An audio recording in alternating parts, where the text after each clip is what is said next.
Helene here in Phoenix, being joined by the one and only Mr. King of Cringe and one of the busiest men ever right now. You're married, you have a baby America on the way, you're doing comedy shows, and most importantly, though, you stole my co-host, the Schmo, for the Triple C and the Schmo Show. I did, but I think he probably stole me. I was with Uncle Mike, and all of a sudden I got a show with him. What's up, man? What's up, Schmo? Yeah, speaking of what's up with that show? Can you kind of give the fans a little synopsis? Oh, it's super cool, man. Obviously, me and the Schmo, we come together. Obviously, we bring out our characters, but at the same time, we are who we are. You know what I'm saying? So it's super cool because the show, we're not connected with ESPN. We're not connected with any of these affiliated ESPN networks. We're connected with the truth. And I think that's what me and the Schmo bring. We bring the truth, we bring the character, and we sell a great story.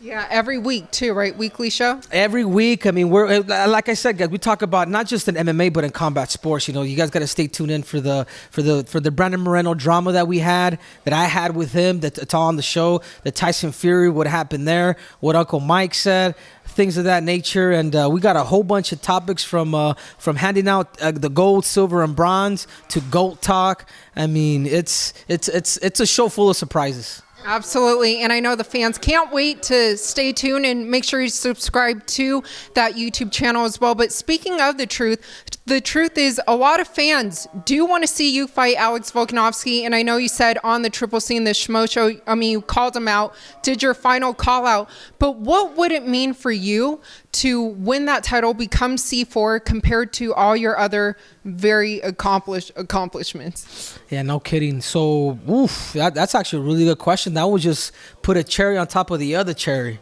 You know, that's just the way I see it, because there's never been a 3-division champ. There's never been an Olympic champ.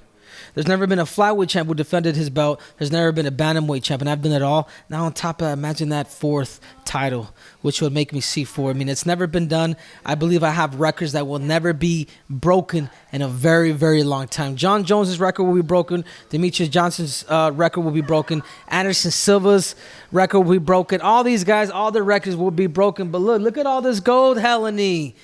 My accolades speak louder than my words. Yes, your home literally is covered in gold. Definitely. You need sunglasses, man, with all this sparkling going on up in this house. Speaking of gold, though, since your call-outs to Alex Volkanovski, and he was on the Schmo Zone podcast, has there been kind of any discussion? There is. I know the UFC's interested. I know Dana's interested. I know Hunter Campbell's interested. I may be potentially going out and meeting up with Dana next week to talk about that. I wanted to meet up with them last week when I had the comedy show. And you did a great job. Thank you.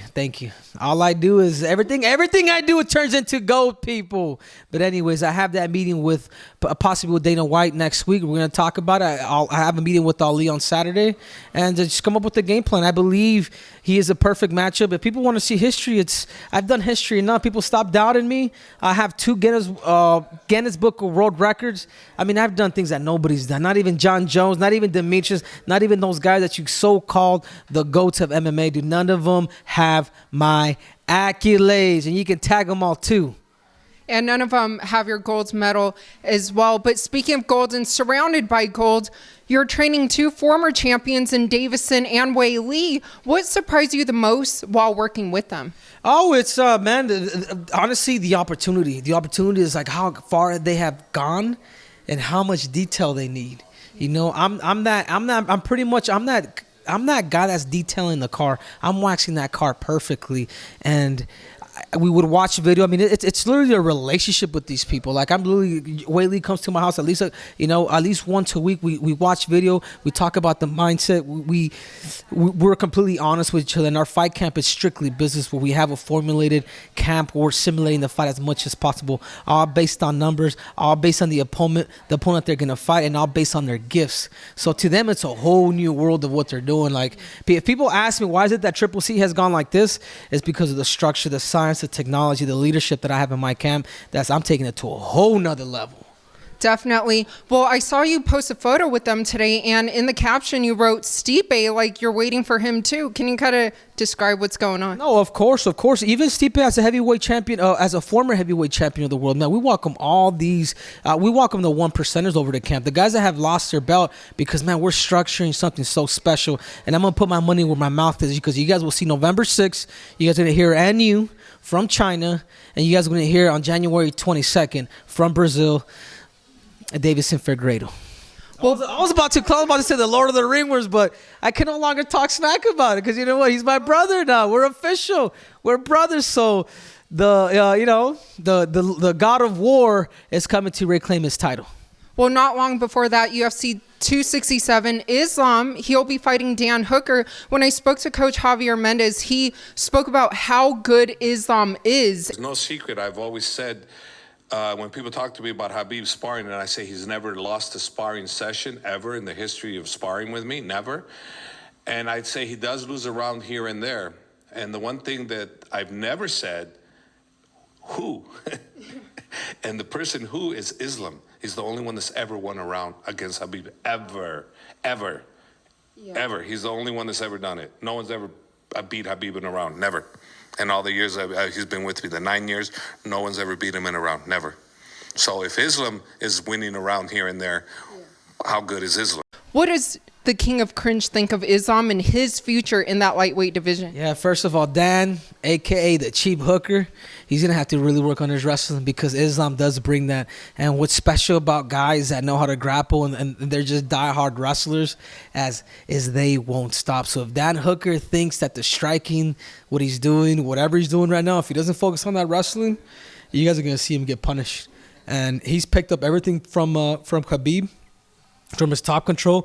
I mean, that top control, that's folk style wrestling. You know, that you want to credit Dagestan, but no, but in reality, what they're doing is they're doing folk style wrestling. They're breaking you down. They're wrapping up your legs. They're forcing you to fight them, to fatigue you, to eventually beat you up. So I'm going to have to go, my brother, Islam Makhachev. Do you think he's a future champ in that division? I think so. I think he's very promising. I think the passing of Khabib, who was his head coach as well. There's a huge motivational factor, and seeing his brother do it, it only leads him to know, and him competing against probably the greatest lightweight of all time. He knows where he needs to take it. He knows how far he could take it. So, kudos to him. And lastly, speaking of champions, Kamaru Usman, he is Niger. He will be defending his title against Colby Covington. How do you see that fight playing out? Colby the Virgin Covington, man, it's gonna be another nightmare for the Virgin Colby Covington. It's funny, man. I posted a picture of my wife and somebody posted, I wonder when she's gonna be in Colby's video. I was like, man, I let her do it because I heard Kobe pays a lot of money, dude. I'm like, dude, we got some formula to pay for. But I think it's gonna be another. Knockout by the Nigerian Nightmare. I think he's only getting better. His ability, his wrestling. He's gonna knock him out at MSG. He's gonna put the stamp on it within the first or second round. And for all your fans who can't wait to see you fight to become C4, what would you like to let them know? That you guys tag Dana Bald and let him know that stop protecting his boy, Alexander the Average, that overgo midget, because Triple C is coming for you, Alexander the Average.